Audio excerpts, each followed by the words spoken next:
નમસ્કાર વિદ્યાર્થી મિત્રો, આપણે અગાઉના ચેપ્ટરની અંદર ધોરણ 11 વિષય મનોવિજ્ઞાન પ્રકરણ 1માં આગળના મુદ્દામાં જોઈએ તો આધુનિક મનોવિજ્ઞાનનો ઉદ્ભવ, વિકાસ અને અભિગમો. તો મિત્રો આપણે વાત કરીએ, તમે જે અત્યારે મનોવિજ્ઞાન ભણી રહ્યા છો એનો ઉદ્ભવ ક્યારે થયો અને એનો વિકાસ ક્યારે થયો, તો એની વાત કરીએ તો જ્યારે માનવીના મન અને માનવીના વર્તનને સમજવાનો પ્રયાસ એ માનવ ઉત્પત્તિ જેટલો જ જૂનો છે. આ દુનિયાની અંદર માનવીની ઉત્પત્તિ થઈ ત્યારથી જ માનવીના મન અને વર્તનને સમજવાનો એ વૈજ્ઞાનિકો પ્રયાસ કરી રહ્યા છે. ભારતમાં પણ અનેક ઋષિમુનિઓ, વિદ્વાનો જેવા કે ભરતમુનિ, પતંજલિ, ચાણક્ય વગેરે, અને વિશ્વના તમે જુઓ તો ગ્રીક અને રોમ જેવા દેશોમાં જે તત્વજ્ઞાનીઓ થઈ ગયા, એરિસ્ટોટલ, પ્લેટો, આ બધા તત્વજ્ઞાનીઓએ માનવ વર્તનને સમજવા માટે અને સમજાવવા માટે ઘણા બધા પ્રયાસો કર્યા હતા. જો કે એમાં અભ્યાસ માટે જે તત્વજ્ઞાનીઓ હતા એ તત્વજ્ઞાનીઓએ તત્વજ્ઞાનની પદ્ધતિનો ઉપયોગ કરતા હતા. એરિસ્ટોટલ પછી મધ્યયુગમાં જ્ઞાનની જુદી જુદી શાખાઓ આવી ત્યારે મનોવિજ્ઞાનનો વિકાસ થોડો રૂંધાયો. પણ ઈસવીસન 1600થી જે તાત્વિક પ્રશ્નોની ચર્ચા ફરીથી શરૂ થઈ અને આ સમયગાળાની અંદર અનેક તત્વજ્ઞાનીઓએ વિશ્વના અંતિમ સ્વરૂપની અંદર ચર્ચા કરી અને ચર્ચા સાથે મન અને બુદ્ધિ વિશે પણ ચર્ચા કરી. એટલે આધુનિક મનોવિજ્ઞાનને વ્યવસ્થિત અને પ્રયોગાત્મક સ્વરૂપ આપવાનો યશ જો કોઈને જતો હોય તો વિલિયમ વુન્ટ નામના મનોવૈજ્ઞાનિકને ફાળે જાય છે. એમણે વૈજ્ઞાનિક મનોવિજ્ઞાનના પિતા તરીકે એમને ઓળખવામાં આવે છે. વુન્ટ અને એના જે સાથીદારો છે એમણે જાગ્રત અનુભવો અને મનના વિશ્લેષણમાં રસ ધરાવતા હતા. તો આથી મનની રચના સમજવા માટે એમણે આંતરનિરીક્ષણ પદ્ધતિનો ઉપયોગ કર્યો કે જો માણસના મનને જાણવું હોય તો આંતરનિરીક્ષણ પદ્ધતિ, એટલે આંતરનિરીક્ષણ પદ્ધતિ એવી પદ્ધતિ છે જેમાં વ્યક્તિને એના અનુભવો કે એની જે માનસિક પ્રક્રિયાઓ છે એના વિશે ઊંડાણપૂર્વક વર્ણન કરવાનું કહેવામાં આવે છે કે ભાઈ તમારા અંદર જે અનુભવો થયા છે તમે બોલો, તમે કેવા છો, તો તમે જેવું બોલો એવા તમે છો. એ આંતરનિરીક્ષણ. એટલે વુન્ટ અને એના સાથીદારો જે રચનાવાદીઓ તરીકે ઓળખાતા હતા એમણે આંતરનિરીક્ષણ પદ્ધતિ આપી. જો કે આંતરનિરીક્ષણ પદ્ધતિને બીજા મનોવૈજ્ઞાનિકોએ ન સ્વીકારી, કારણ કે એનો અહેવાલ અન્ય બીજી વ્યક્તિઓ ચકાસી ન શકે. હવે હું એમ કહું કે ભાઈ હું સારો જ છું, મેં ચોરી નથી જ કરી, હું ડાયો જ છું, તો હું જે કહું એ બીજાએ માનવું જ પડે, સ્વીકારે નહીં પણ ઘણા. એટલે આ અહેવાલ બીજી વ્યક્તિ ચકાસી શકતી નથી કે હું જે બોલું છું એ સાચું જ છે. આથી મનોવિજ્ઞાનમાં બીજી પદ્ધતિની જરૂરિયાત ઊભી થઈ. એટલે વુન્ટ નામના મનોવૈજ્ઞાનિકે જર્મનીના લીપ્ઝિગ શહેરની અંદર મનોવિજ્ઞાનની પ્રયોગશાળા સ્થાપી અને થોડા સમય માટે જે અમેરિકાની જે કેમ્બ્રિજ મેસેચ્યુટ યુનિવર્સિટી છે એમાં અમેરિકન મનોવૈજ્ઞાનિક વિલિયમ જેમ્સે પણ પ્રયોગશાળા સ્થાપી અને માનવ મનને સમજવા માટે એ નવો અભિગમ અપનાવ્યો. હવે જો વિલિયમ વુન્ટ પછી આવ્યા વિલિયમ જેમ્સ, એમણે પણ એ પ્રયોગશાળા સ્થાપી. તે એના માટે માનવીના મનની રચનાને સમજવાના સ્થાને એમણે શું કીધું, પેલા વુન્ટ એમ કહેતા હતા કે ભાઈ માનવીના મનને સમજો તો બધાને સમજી શકો. તો મનની રચનાને સમજવાને સ્થાને એમણે કીધું કે માનવી એના વાતાવરણ સાથે કાર્ય પાર પાડવા માટે કેવી રીતે વર્તે છે એનો અભ્યાસ કરવો જોઈએ. આપણે બધા વાતાવરણમાં રહીએ છીએ તો આપણે વાતાવરણમાંથી વર્તન શીખીએ છીએ, વાતાવરણમાંથી આપણે કાર્ય પૂરું પાડવા માટે આપણે વર્તન કરીએ છીએ, તો એનો અભ્યાસ થવો જોઈએ. એટલે વિલિયમ જેમ્સના અભિગમને કાર્યવાદી અભિગમ એવું નામ આપવામાં આવ્યું. પછી 20મી સદીની શરૂઆતમાં જર્મનીની અંદર રચનાવાદી એટલે કે સમષ્ટિવાદી અભિગમ, જેને ગેસ્ટાલ્ટ સાયકોલોજી કહેવામાં આવે છે, એનો ઉદ્ભવ થયો 20મી સદીમાં. અને એ મનોવૈજ્ઞાનિકો હતા વર્ધીમર, કોહલર અને કોપકા. આ ત્રણેય મિત્રોનો ફાળો મુખ્યત્વે હતો. પહેલાં આવ્યા વુન્ટ, બીજા આવ્યા વિલિયમ જેમ્સ અને 20મી સદીની શરૂઆતમાં જર્મનીના રચનાવાદી મનોવૈજ્ઞાનિકો કયા? સમષ્ટિવાદી મનોવૈજ્ઞાનિકો મેક્સ વર્ધીમર, કર્ટ કોપકા અને વુલ્ફગેંગ કોહલર. હું જે આખા નામ બોલ્યો છો, એમણે એવું કીધું કે મનની રચનાના સ્થાને પ્રત્યક્ષીકૃત અનુભવના સંગઠન ઉપર ભાર આપ્યો. કે ભાઈ માણસના મનને સમજવા કરતાં માણસના જીવનમાં એને જે પ્રત્યક્ષ અનુભવો થાય છે એને સમજો. તેઓની દલીલ હતી કે આપણે જ્યારે વિશ્વને જોઈએ છીએ ત્યારે આપણે પ્રત્યક્ષીકૃત અનુભવ એટલે કે પ્રત્યક્ષીકૃત વસ્તુના ભાગના સરવાળાથી કંઈક વિશેષ છે. એટલે બીજા શબ્દમાં કહીએ તો આપણે જે અનુભવીએ છીએ એ વાતાવરણમાંથી પ્રાપ્ત થયેલી માહિતી કરતાં કે વધારે છે. દાખલા તરીકે આપણે જ્યારે કોઈ ફિલ્મ જોતા હોઈએ ત્યારે ખરેખર તો શું કરીએ છીએ કે આપણી નજરની અંદર જે ફિલ્મનું જે ચિત્ર હોય છે એ સ્થિર ચિત્ર ઝડપથી બદલાતી જતી હારમાળા પસાર થાય છે. આમ ચિત્ર જોતા હોય તો આપણને ચિત્ર ગતિશીલ લાગે, પણ એ ચિત્ર એક પછી એક પસાર થતી હારમાળા છે. તો આમ આપણો પ્રત્યક્ષીકૃત જે કૃત અનુભવ છે વસ્તુ સ્થિતિ કરતાં વધારે હોય છે. એટલે કે આપણા અનુભવો સમગ્રતયા સમગ્રલક્ષી હોય છે. હવે અભિગમો અને પ્રત્યક્ષીકરણના મુદ્દાઓમાં આ વિશે વધારે આપણે અગાઉ આના પછીનું જે આવશે એની અંદર વધારે શીખીશું. પણ સમષ્ટિવાદીઓએ એ રીતની વિચારસરણી આપી. એના પછી આવ્યા અમેરિકાના મનોવૈજ્ઞાનિક ડબલ્યુ.બી. વોટસન કે મનોવિજ્ઞાનના વિષયવસ્તુ તરીકે એમણે મન અને ચેતનાનો વિરોધ કર્યો. કે ભાઈ વુન્ટને કે ભાઈ મન જેવું તત્વ હોય તો બતાવો, ચેતના નામનું તત્વ હોય તો બતાવો, એનો વિરોધ કર્યો. તો આમ રચનાવાદ સામે બીજો એક વર્તનવાદ નામનો અભિગમ આવ્યો. વર્તનવાદના અભિગમના પ્રણેતા કોણ? તો જ્હોન ડબલ્યુ.બી. વોટસન. એકલું વોટસન પણ તમે લખી શકો. એટલે વોટસન આમ તો શરીરશાસ્ત્રીઓ જેવા કે ઇવાન પેટ્રોવિચ પાવલોવ જે મનોવૈજ્ઞાનિક હતા એમના કાર્યોથી પ્રભાવિત હતા. એટલે શાસ્ત્રીય અભિસંધાનના સિદ્ધાંતની વોટસન ઉપર વધુ અસર થઈ. કે ભાઈ પાવલોએ કૂતરાઓ પર જે પ્રયોગ કર્યો તો એ પ્રયોગ જોઈને એમના ઉપર એ સિદ્ધાંતની વોટસન ઉપર ઊંડી અસર થઈ. એટલે વોટસનના મતે કે ભાઈ મન છે એને આપણે જોઈ શકતા નથી અને આંતરનિરીક્ષણ પદ્ધતિ છે વ્યક્તિગત હોવાથી અન્ય વ્યક્તિ એને ચકાસી શકતા નથી. તો એમના મતે એમણે એવું કીધું કે વૈજ્ઞાનિક મનોવિજ્ઞાનને એવી બાબતો પર ધ્યાન આપવું જોઈએ કે જે ચકાસી શકાતું હોય, જેને જોઈ શકાતું હોય, જેને સ્પર્શી શકાતું હોય. એટલે એમણે મનોવિજ્ઞાનને વર્તનના વિજ્ઞાન એટલે કે ઉદ્દીપક સામે અપાતી પ્રતિક્રિયા જેનો અભ્યાસ વસ્તુલક્ષી રીતે થાય છે અને એને માપી શકાય છે. જો માણસના વર્તનને આપણે આંખોથી જોઈ શકીએ છીએ, નિહાળી શકીએ છીએ, એટલે એ રીતે ઓળખાવ્યું છે. એટલે વોટસનના વર્તનવાદ પછી બીજા ઘણા બધા નવા વર્તનવાદીઓ આવ્યા. તો એ નવ્ય વર્તનવાદી તરીકે ઓળખાતા જે મનોવૈજ્ઞાનિકો એમના પછી આવ્યા એમાં એક સ્કિનર છે, ટોલમેન છે, ગથરી છે. આ બધા મનોવૈજ્ઞાનિક નવ્ય વર્તનવાદી મનોવૈજ્ઞાનિકો કહેવાય. નવ્ય વર્તનવાદી એટલે વોટસનના વર્તનવાદે ઘણા દાયકાઓ સુધી એ મનોવિજ્ઞાનમાં આધિપત્ય જમાવ્યું એટલે કે જાળવી રાખ્યું અને અન્ય અભિગમો અને મનોવિજ્ઞાનના મંતવ્યો આની આસપાસ વિકસ્યા.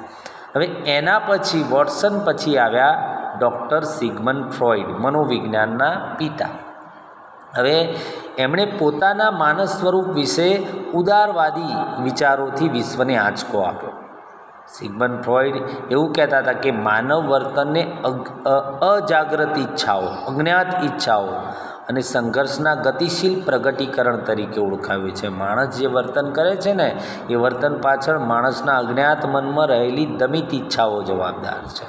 જે દબાવી રાખેલી ઈચ્છાઓ માણસને વર્તન કરવા પડે છે.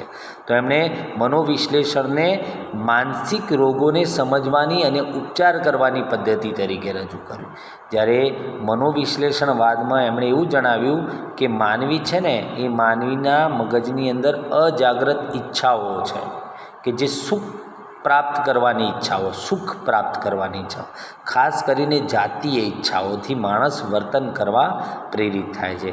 ત્યારે માનવતાવાદી અભિગમો અને એમણે માનવ સ્વરૂપને વધારે વિધાયક રજૂ કર્યો. ત્યાર પછી આવ્યા કાર્લ રોજર્સ, અબ્રાહમ માસ્લો. એમણે માનવતાવાદી અભિગમનો ખ્યાલ આપ્યો. તો માનવીની ઈચ્છા શક્તિ, સ્વતંત્રતા, આંતરિક સંભાવનાઓ, વિકાસ અને આગળ વધારવાની કુદરતની ઈચ્છાઓ પર ભાર મૂકે છે. જે માનવતાવાદી અભિગમ આવ્યો કાર્લ રોજર્સ ને અબ્રાહમ માસ્લો, શું કહેતા, માનવી તો પોતાની ઈચ્છા, સ્વતંત્ર ઈચ્છા શક્તિ ધરાવતો વ્યક્તિ છે. હવે માણસ છે એ ઈચ્છે એ રીતે સ્વતંત્ર રીતે વર્તન કરી શકે, આંતરિક સંભાવનાઓથી એનો વિકાસ કરી શકે છે. એટલે એમણે એવી દલીલો કરી કે વર્તનવાદના વાતાવરણથી પ્રભાવિત થતા જે માનવીના વર્તન ઉપર એમણે ભાર મૂક્યો. એટલે કે માનવીની સ્વતંત્રતા અને પ્રતિષ્ઠાની અવગણના કરીને માનવ વર્તનને વધારે યાંત્રિક બનાવી દે છે. વર્તનવાદનો એણે વિરોધ કર્યો. તો આમ જુદા જુદા અભિગમોને આધુનિક મનોવિજ્ઞાનના ઇતિહાસ અને વિકાસમાં અનેક સંભાવનાઓને એમણે જન્મ આપ્યો. એટલે આ અભિગમે પોતાની વિશિષ્ટ બાબતો ઉપર પ્રકાશ પાડ્યો. તો આપણું જે ધ્યાન મનોવૈજ્ઞાનિક પ્રક્રિયાની જટિલતા તરફ દોરાયું દરેકનું. તો કેટલીક શાખાઓનો વિકાસની અંદર ફાળો છે. આખરે 20મી સદી જ્યારે ઉતરી ત્યારે એના ઉત્તરાર્ધમાં બૌદ્ધાત્મક અભિગમ વિકસ્યો, જેણે વિશ્વને કેવી રીતે જોઈએ છીએ કે માણસ વિશ્વને જેવું જોઈએ, નથી કહેતા જેવી દ્રષ્ટિ એવી સૃષ્ટિ, એ બાબત ઉપર એણે પ્રકાશ પાડ્યો. એટલે બોધન એટલે જાણવાની ક્રિયા. આપણે વિચારીએ, સમજીએ, જોઈએ, યાદ રાખીએ, સમસ્યા ઉકેલીએ, આ બધી બાબતો બૌદ્ધાત્મક કહેવાય. એટલે આપણે અન્ય માનસિક પ્રક્રિયાઓ કે વિશ્વ વિશેના આપણા જ્ઞાન સાથે મળીને વાતાવરણ સાથે ચોક્કસ માર્ગે આપણે કામ પાર પાડીએ છીએ. આપણને સક્ષમ બનાવે છે આપણી બૌદ્ધાત્મક પ્રક્રિયાઓ. એટલે કેટલાક બૌદ્ધાત્મક મનોવૈજ્ઞાનિકોએ માનવ મનને કોમ્પ્યુટરની જેમ માહિતીની પ્રક્રિયા કરનાર સિસ્ટમ તરીકે ઓળખાવી છે. એમના મતે મન એક કોમ્પ્યુટર જેવું છે કે જે માહિતીને સ્વીકારે છે અને પછી સ્વીકારીને એના ઉપર પ્રક્રિયા કરે છે અને પછી બદલે છે. જો ન સારું હોય તો બદલે, ને સારું હોય તો એનો સંગ્રહ કરે અને સંગ્રહ કરીને પછી જે જરૂર હોય એને બહાર કાઢે છે. એટલે માણસ વિશે બૌદ્ધાત્મક અભિગમ આપ્યો મનોવિજ્ઞાન. તો આ રીતે મનોવિજ્ઞાનનો ઉદ્ભવ અને વિકાસની અહીંયા વાત કરી આપણે. હવે એના પછી છે કે મનોવિજ્ઞાનના અભિગમો. તો એ પણ પૂછાય. તો જુદા જુદા મનોવૈજ્ઞાનિકે માનવીના વર્તનને સમજવા માટે અને સમજાવવાના પ્રયાસો કર્યા. તો એના પરિણામે અનેક અભિગમો એ પ્રાપ્ત થયા. આપણે અગાઉ જોયા ને, જે સમષ્ટિવાદી અભિગમ ને માનવતાવાદી ને બૌદ્ધાત્મક, એ બધા આમાં ભણવાના આવશે. તો દરેક અભિગમ વર્તનને પોતે જે રીતે જોયું હોય એ રીતે જ સમજવાની સ્પષ્ટતા કરવાનો પ્રયાસ કરે છે. એટલે કોઈ પણ અભિગમ મનોવિજ્ઞાનને સંપૂર્ણ સમજ આપવા માટે પૂરતો નથી. મનોવિજ્ઞાનની સાચી સમજ જો પ્રાપ્ત કરવી હશે તો આપણે આ બધા અભિગમો છે એને ભેગા કરીને બધાને જાણશું, સમજશું, તો બધાનું સંકલન થઈ જશે. તો સમયના પ્રવાહ અને જુદી જુદી બાબતોની અસર નીચે આ અભિગમોનો વિકસ્યા. એટલે માનવ વર્તનને સમજવા માટેનો જે પ્રયાસ થયો એમાં મુખ્ય અભિગમોમાં પહેલો છે જૈવ અભિગમ, બાયોલોજિકલ. હવે મનોવિજ્ઞાનના વિકાસમાં શરીર રચના શાસ્ત્રીઓનો ફાળો મહત્ત્વનો છે, જેવા કે વેબર, ફેન્કનર, હેલ્મહોલ્ટ્ઝ. આ બધા શરીરશાસ્ત્રીઓ હતા. એમણે માનવ વર્તનને સમજવા માટે એમણે કેટલીક અભ્યાસ પદ્ધતિઓ આપી હતી અને એ અભ્યાસ પદ્ધતિઓ અને માન્યતાઓના આધારે જૈવ અભિગમ કે માનવ વર્તનને સમજવા માટે એમણે એવું કીધું કે વ્યક્તિના મૂળમાં રહેલા જે રંગસૂત્રો છે, બાયોલોજિકલ બાબતો, રંગસૂત્ર, જનીન તત્વ, વ્યક્તિના શરીરમાં રહેલી ગ્રંથિઓ, રસસ્ત્રાવો, ચેતા પ્રવાહો, પછી વ્યક્તિની શરીરની રચના, વ્યક્તિની જ્ઞાનેન્દ્રિયો, વ્યક્તિનું સ્નાયુતંત્ર, કર્મેન્દ્રિયો આનો આધાર લે છે. એટલે કે માણસને સમજવો હોય તો એના જે જૈવીય પાસાઓ છે, શારીરિક બાબતો, એ શારીરિક બાબતોના આધારે જ વર્તન કરે છે. એટલે આ બધાના અભ્યાસ માટે જીવ વૈજ્ઞાનિકોએ ઉપયોગમાં લેવામાં આવતી પદ્ધતિ કઈ કે માણસના વર્તનને જાણવું હોય તો આ બધા ભાગોને જાણી શકો. મેં તમને કીધા ને રંગસૂત્ર જનીન તત્વો એનાથી જ વર્તન થાય છે.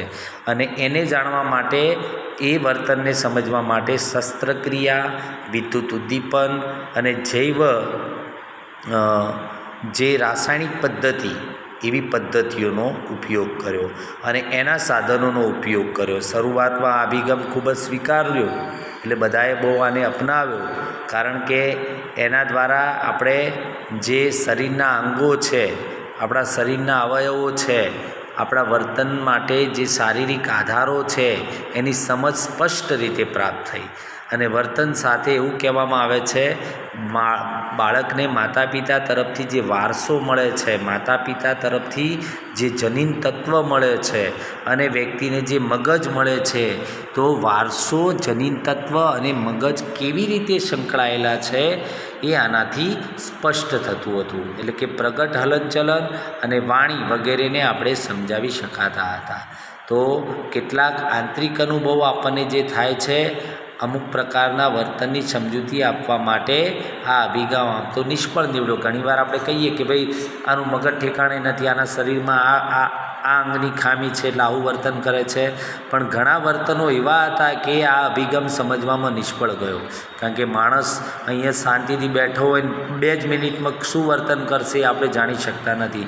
તો આ અભિગમ દ્વારા માનવ શરીરની જટિલતાના કારણે મગજની સંપૂર્ણ સમજ પ્રાપ્ત ન થતી હોવાથી માનવી દરેક વર્તન જે કરે છે, મનોવેપાર કરે છે, બેસે છે, ઉઠે છે, વિચારે છે, નિર્ણય લે છે, પ્રત્યક્ષીકરણ કરે છે, ધ્યાન આપે છે, એને આ અભિગમ સમજાવી શકતો નથી. એટલે એ પ્રમાણે માનવીનું વર્તન જૂથ ક્રિયામાં સામાજિક સાંસ્કૃતિક વાતાવરણ ઉપર પણ આધાર રાખે છે. આપણે જ્યાં રહેતા હોય ને એ સંસ્કૃતિ, સમાજ, જે જૂથમાં રહેતા હોય એ પણ જૂથ આપણા વાતાવરણ, આ બધું આપણા વર્તન ઉપર અસર કરે છે. એટલે જૈવીય ક્રિયાઓને સ્થાને આમ જૈવીય અભિગમને પોતાની અમુક મર્યાદાઓ છે.